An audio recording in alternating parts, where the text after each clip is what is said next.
પશ્ચિમ બંગાળમાં ભારતીય જનતા પાર્ટીએ રચ્યો ઇતિહાસ। મમતા બેનર્જીના ગઢને ભેદીને ભાજપે મેળવી ઐતિહાસિક જીત।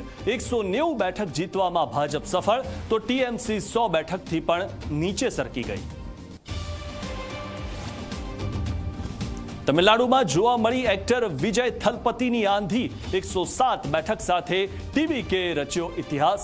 સત્તાધારી પાર્ટી ડીએમકે 60 બેઠકથી પણ નીચે, એઆઈડીએમકે 73 બેઠક મેળવવામાં સફળ।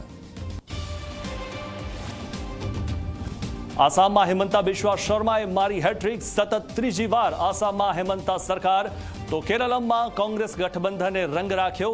પુડુચેરીમાં ભાજપ ગઠબંધનનો જલવો। આણંદની ઉમરેઠ બેઠક પર ભાજપની શાનદાર જીત। ભાજપના ઉમેદવાર હર્ષદ પરમારનો થયો ભવ્ય વિજય। કોંગ્રેસ ઉમેદવાર ભૃગુરાજસિંહે ઈવીએમ પર ફોડ્યું હારનું ઠીકરું।